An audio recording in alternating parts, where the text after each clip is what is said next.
Hello, welcome to our introduction to programming in Scala.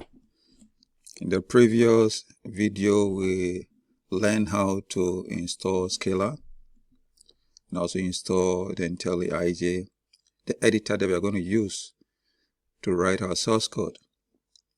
In this series, we continue into the main programming, trying to understand output variables and data types. The main objective is to introduce you to the model and also the Scala platform, which we have already done in some way, to create, compile, and run some basic programs within the environment, and also to look at the various features that we can have in Scala. So let's embrace ourselves and be patient as we go through this series. Now, before we begin, we need to understand some basic principles of computer programming. So, what is a computer program? A computer program is simply a set of instructions that tells the computer what to do. And mostly the program contains a source code which we write in a specific programming language. Now we write this code in either C, Java, etc.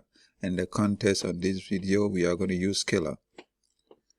Now the language that we write needs to be translated into what we call machine language, because whatever we write is in natural language. So there are going to be syntax and rules that we need to follow in order to write our program. So let's go through some few definitions. A program is a set of instructions. So whatever code that you write in an editor is an instruction you are giving to the computer to follow, which we call a program, which is a set of instructions given to the computer. Then from there we have the term software. That's the name given to a single program or set of programs. Then we also have what we call application program, like your word processor, your browser, etc. Then we also have what we call system software. These are programs that helps to control the operating system or the network, etc. So you can be an application programmer or a systems programmer. So why are we using Scala? There are a lot of programming language that we could have used, but Scala is what they call a functional and object-oriented programming. So it's a hybrid. So when you use Scala, it's a hybrid language that allows you to write both object-oriented and functional programming. Scala runs on what they call Java Virtual Machine, which is a cross-platform, which means compatible with Windows and Mac, and it contains a lot of libraries that we can use. So Scala is a powerful language that we can also use to write programs. What we need to run our Scala programs. So we need our Java Virtual Machine, and we need to download Java JDK, which we have done in the previous videos. And we need also to download the Scala language or package itself, or we can add it to the development environment. So if you quite remember, in our tutorials on installing IntelliJ, we added the Scala SDK, which allows us to write our syntax and codes in Scala. Now, when you want to write your Scala programs, you need an editor. Then you need to compile it. Then you need to run it. Now, the editor could be normal Notepad, and we can run in a command prompt. In the previous video, we were trying to install IntelliJ. That is a more intuitive environment or editor that we can use to compile, where we have the environment that we can type our codes, compile everything. But we can also use the Notepad and run it in the command prompt. So in the next few minutes, I'm going to show you how to create a Notepad with your source code and how to compile it in the command prompt, so that we can see how we do both in the DOS prompt and also using an IDE or we call integrated development environment. So we are going to create a folder in our drive C, and we are going to create a text file or a Scala file that contains the Scala commands. So let me show you how we are going to do it. We are going to go to the DOS prompt and create a folder called C:/procs. So go to your DOS prompt and create that folder. So go to my command prompt by typing cmd. Let me enlarge it. Then I'll change to the root directory by saying cd/. Then now I want to create a folder called procs. So I'll say md procs. So now we'll change into it cd procs. Then I can try to see what I have inside. There's no file inside. So now I have to create the text file or the source code using an editor, a notepad. So let's go back to Windows and go and locate this folder. Or let's come here, open it, let's come to drive C. So this is the program folder. Okay, so inside the program folder there's nothing now. So let's go and copy the test file, the source code I've created here, and come and paste it in the program folder. Now when you want to view the content, it's just a small code that we have written in Scala. So just object hello that contains a main method that print hello world.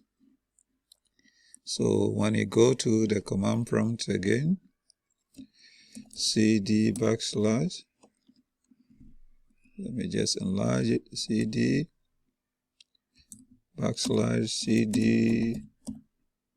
procs. When I type dir, I have the source code here. So now let's compile it. To compile it, we type Scala, that is Scala compile. Then the file name is case sensitive, so you need to type it as you see. And I enter. So now it has compiled it. Now let's see the content. So now after compilation, we have 3 extra files. Those are some of the object files that will be compiled. Later we will try to explain what these files are. So you have hello$.class, hello.class, hello the Scala is a actual source file that we created. Then hello the tasty contains some library that makes the application run. So now if we want to run Scala, we just have to say Scala, then just hello. So now we see hello world on the screen. So this is a simple way of running Scala from the command prompt. Okay, let's continue. Okay, so now we have created our source code, which was hello.scala. We have used Scala to compile it. Because there was no error, we have 1 or 2 byte files with hello.scala. Then you also have hello.tasty. We ran the Scala using Scala command. Then after that, we had some files. So if you can see from this diagram, after we have compiled the source code, we had 3 extra files, which was hello.scala. Here I'm using my program, but the extension is the most important one. We had the .scala file, the $.scala, and the tasty files. So the source code is compiled into what we call bytecodes. Then we add some library files to the Java virtual machine as an interpreter, then we execute it. So anytime you compile your Scala application, these files are generated automatically for you so that you can be able to run it. But instead of using the DOS mode or command line, we are going to use Intel IJ, which is all-in-one IDE. So that's the compiler or the editor that we downloaded in our previous video. Now, when you're using the DOS command or the command line, we have to do a whole bunch of stuff. We need to create a text file. We need to use commands to compile it and build it, etc.